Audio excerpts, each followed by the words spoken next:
side, the star home of the Dallas Cowboys. Audio hiccup was on me. Had the volume turned down on my mic. Didn't think I was on air. But here we are. A lot of TV. Katie George saved the show. I just butchered that rejoin. I couldn't hear you, which means that was a good thing for everybody's sake, Matt. No, just kidding. I'm here with BYU running back LJ Martin, as well as wide receiver and team captain Chase Roberts. Off-season is dwindling down. Does that excite you to get back in action in fall camp, or would you like a little bit more time off? No, I think we're ready to go out there and go play football again. And this will last Off-season workouts from 11 a.m. to 4 o'clock. Wow, that's been a long day. That's right. When you think back to last season, LJ, you guys go 11-2 overall, just shy of the Big 12 title game. What are you most proud about the way that you guys performed a season ago? I'm proud of how in every game we always fought. We always just went out there and gave it our all and did it to the best of our ability. So that's what I'm most proud of. Chase, given the fact that you guys were obviously so close to playing just on the street at Jerry's World, where do you feel like this group needs to take a step forward this season? I think just doubling down on our team culture, and this offseason has been perfect for us. I think we really doubled down on that and came together as brothers. And when you're on the field and you know you trust the guy next to you, it helps so much in those crunch time games where I think we could have pulled out a couple more wins last year.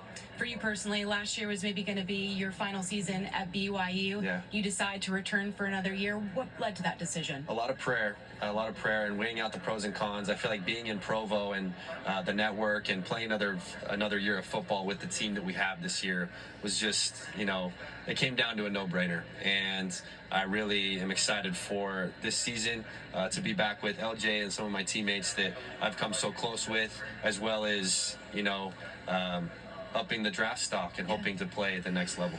LJ, for you went for 718 yards a season ago. Where did you focus most this offseason in improving your game? I would say probably speed. Let me see That's something I really emphasized this offseason, and along with everything else, I feel like I can get better in all aspects of my game. But speed was a big one. Are you faster than Chase? Hey, barely. We did do some of the laser stuff, but yes. So yes, I will take that. Chase, it's back and forth.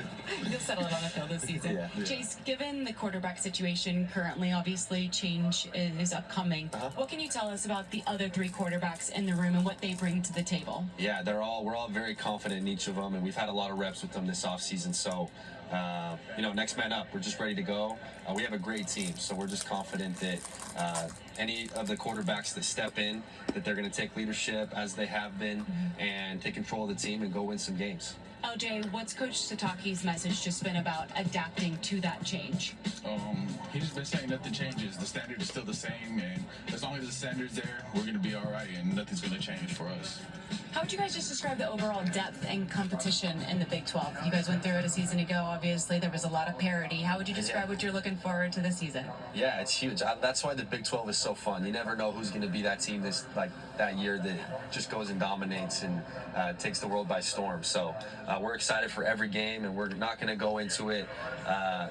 We're going to respect everyone, I guess, that we play. So we're just excited to go compete and go show again that we're one of the powerhouses in the Big 12. Well, Chase, LJ, we appreciate your time very much. Best of luck this upcoming season. Thank you so much. Thank you for having us. Absolutely. Matt? Yeah, Katie, from the offensive side of the ball to the defensive side of the ball for BYU, Isaiah Glasgow, kind enough to join us now. How much do you like smacking the offensive guys in practice?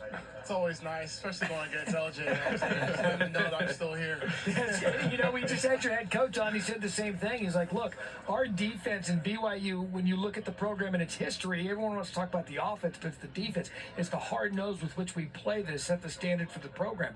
How important is that for you to be one of the leaders of the defense to really set the toughness for the team?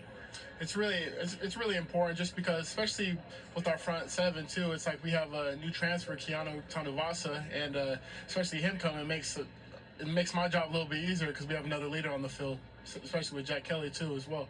Is it strange just having guys coming over from Utah and all of a sudden they're your teammates? Like, that's gotta be like a wait a second, you? What? Hang on. You were good, actually. Yeah, you could come over here. Is that not a weird world that we're living in? Yeah, it's a little weird, especially because I grew up a Utah fan my whole life, and it's like as soon as I committed to BYU, got rid of all my red. So it's like I don't really have hate for Utah at all. It's just kind of mutual, both sides. So I'm grateful that both of them came over, him and Carson Ryan. So. Yeah. I would just stay there real quick, Brock, just quickly, because the BYU-Utah rivalry game nationally doesn't get the kind of credit and coverage that it deserves. How bitter and how intense is that game between the two of you? Honestly, you just have to be there to see it yourself. Yeah, you get the Auburn, Alabama's, but the BYU Utah football game, it's like the atmosphere. You can just, by walking in the stadium, you just already know, and it's like nobody really talks about it until you actually get on the field, and it's like usually you play these other teams and people are taking plays off. Utah is just clashing the whole time. I feel like, and you get the fans chirping at you. It's really exciting environment. So I was fortunate enough to be on the call last year for that game, and that was the first time I had experienced the game, and I have to admit, that's the loudest I've ever heard a football stadium. And the way those two defenses were hitting throughout the game, unbelievable. And that's kind of what I want to ask you. You know, the physicality of a BYU defense. How do you guys bring that mentality week in and week out? Because it's always there. Really just the coaching. I feel like my coach, Justin Etta, he's a hard-nosed dude, played at Utah, and I know he coaches us every day just to be like on top of everything. And then you got Jay Hill, who came from Utah as well, and I don't know, they just teach toughness, so that's where we get it from. So looking at last year, a couple picks, right? 3 picks, you had the pick 6. You also played wide receiver in high school, correct? Played a little safety as well, played both ways. You settle now at linebacker. Was it strange kind of making that transition early, and now that's kind of probably why all of us are like, all right, he hadn't been playing linebacker that long. Sky's the limit for what could be coming. But how do the instincts that you learned playing receiver and safety now help you as a pass rusher and as an edge presence?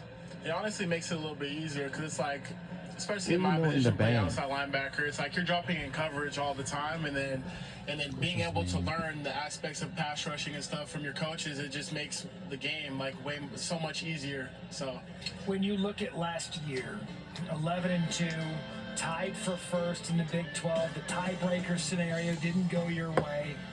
How much hunger did that leave this team, knowing how close you were a year ago? I feel like it's just going to drive us even more this year. I'm saying we felt like we should have won those last 2 games, but I feel like our team is just going to be even that much better this year, just because we're hungry and we want it. So, Jack Kelly, Tanner Wall, Tanuvasa, you just mentioned his name, yourself, guys that are going to be playing on Sundays. I think going into last season, nobody really knew exactly what the BYU defense was going to be. We knew you guys were going to be physical, but we didn't know what the production level was going to be. You all have so much experience. You're coming back. What did you see in that defense in spring ball as you guys head into fall camp? Really just the unity. I feel like our team, we're super close. We all of us are doing team activities together, and I feel like that's what really made us the type of team we are now. So it's like, I really, like me, I could talk to anybody, hang out with anybody on my team, and it'd be the same with, say, Jack, you know what I'm saying? So that's what really made us united, I feel like. And do you want us to talk to Coach and get you an offensive package since you played receivers? We can do that. Whatever you need. Me and Jay already had that discussion. We'll see if we can make it happen. Isaiah, best of luck this season. Continued health. We look forward to seeing you play again this year. I appreciate that. Thank you, guys. BYU again, one of the teams in this. All right, let's see who's up next.